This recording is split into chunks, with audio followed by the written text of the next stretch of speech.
मेरा नाम राकेश वर्मा है। आसपास के लोगों की नजर में मैं सिर्फ एक घर जमाई हूँ, वो भी कंगाल। पर मुझे फर्क नहीं पड़ता।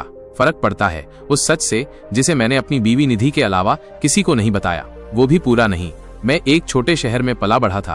पापा स्कूल मास्टर थे और उनके रिटायर होते ही घर की हालत इतनी खराब हो गई कि मेरी पढ़ाई बीच में ही छूटने वाली थी। पर किस्मत को कुछ और मंजूर था। मैंने जैसे तैसे पार्ट टाइम जॉब्स की, कुछ ऑनलाइन फ्रीलांस काम सीखा और धीरे धीरे अपना एक छोटा सा स्टार्टअप खड़ा किया, वो भी किसी को बताए बिना। तब मेरी मुलाकात निधि से हुई। निधि मेरे एक क्लाइंट की बहन थी, अमीर खानदान की बेटी, दिल्ली में बड़े बंगले में पली बढ़ी। वो अपनी पढ़ाई के लिए मुझसे थोड़ी कंप्यूटर ट्रेनिंग लेने आती थी। उसी दौरान हम दोस्त बने और फिर प्यार हो गया। आगे क्या हुआ जानने के लिए चैनल को सब्सक्राइब करें।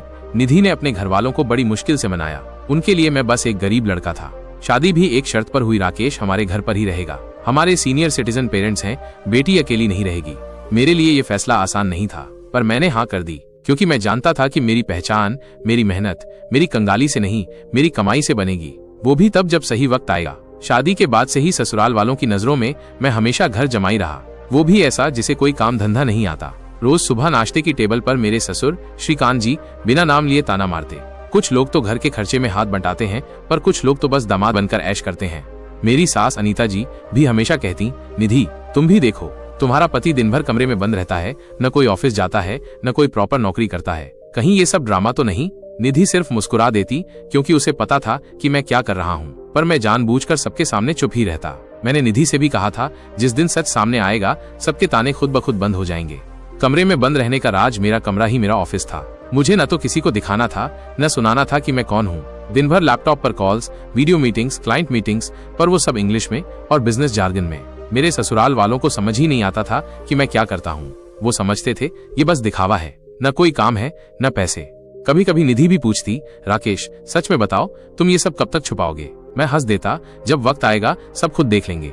मेरी कंपनी अब इंडिया के बाहर भी डील कर रही थी। पिछले ही हफ्ते मेरी कंपनी ने एक बड़ी विदेशी कंपनी के साथ पार्टनरशिप साइन की थी और अब उसकी साइट विजिट के लिए क्लाइंट इंडिया आने वाला था। जलील करने की हद, सब कुछ सही चल रहा था, पर फिर एक दिन हद हो गई। संडे का दिन था।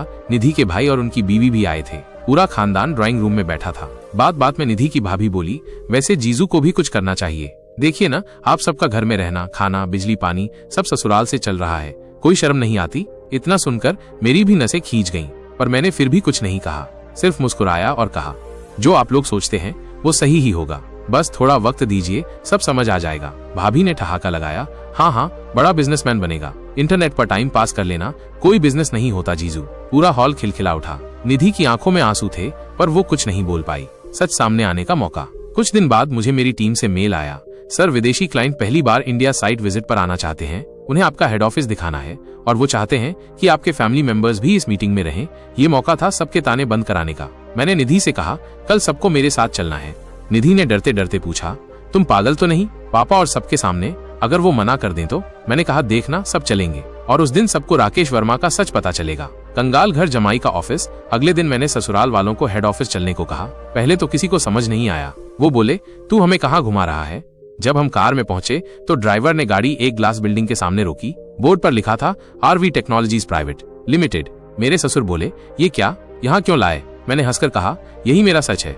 जैसे ही हम अंदर गए, पूरा स्टाफ मेरे लिए खड़ा हो गया। मेरे सीनियर मैनेजर ने आते ही सबका स्वागत किया। सर, आपका फैमिली इंट्रोडक्शन सेशन यही होगा, विदेशी क्लाइंट्स भी बस आने वाले हैं। मेरे ससुर, सास सब हक्का बक्का। निधि बस चुपचाप मुझे देख रही थी, उसकी आंखों में नाज था। क्लाइंट का खुलासा। फॉरेन क्लाइंट आए। उन्होंने सबके सामने मेरा हाथ पकड़कर कहा, Mister Verma, we are so glad to collaborate with you. We never knew you handle everything alone from India so brilliantly. ससुराल वालों को अंग्रेजी कम आती थी, पर इतना तो समझ आ गया कि मैं किसी का नौकर नहीं, मालिक हूँ। मेरे एक अकाउंट हेड ने मेरी सास को एक रिपोर्ट दिखाई। मैडम, सर की कंपनी की सालाना टर्नओवर अब 150 करोड़ के पार जा चुकी है और ये नई डील के बाद शायद दोगुनी हो जाए। मेरे ससुर के हाथ से रिपोर्ट गिर गई। उनके मुंह से सिर्फ एक ही बात निकली, राकेश बेटा, तूने ये सब कब कर लिया? कंगाल घर जमाई या अमीर बिजनेसमैन? वो दिन मेरे लिए किसी जीत से कम नहीं था। मैंने सबके सामने कहा, मैं कंगाल था। हाँ, सही कहते थे आप लोग, पर मैंने उस कंगाली को अपनी ताकत बनाया। आज जो कुछ भी हूँ, मेहनत और विश्वास से हूँ। मैंने खुद को साबित करने के लिए तानों को सहा, ताकि जब मेरी औकात पता चले तो सबको याद रहे कि राकेश वर्मा कभी कंगाल नहीं था, वो अपनी किस्मत खुद लिख रहा था। मेरे ससुर की आंखों में आंसू थे। उन्होंने मुझे गले लगाया, माफ कर दे बेटा, हमें नहीं पता था कि तू इतना बड़ा काम कर रहा है। निधि मुस्कुरा रही थी, उसकी आंखों से टपकते गर्व के आंसू शायद सब जवाब थे। कहानी किस्मत की सीख। कभी कभी लोग हमें हमारी हालात से परखते हैं, लेकिन वो नहीं जानते कि हालात बदलते देर नहीं लगती। जो लोग ताने देते हैं वो वही लोग होते हैं जो बाद में हाथ जोड़कर हमारे आगे खड़े होते हैं। बस अपनी मेहनत पर यकीन रखो और सब्र भी। स्टोरी पसंद आई हो तो चैनल को सब्सक्राइब करें, वीडियो लाइक करें और कमेंट करके बताएं स्टोरी कैसी लगी। धन्यवाद।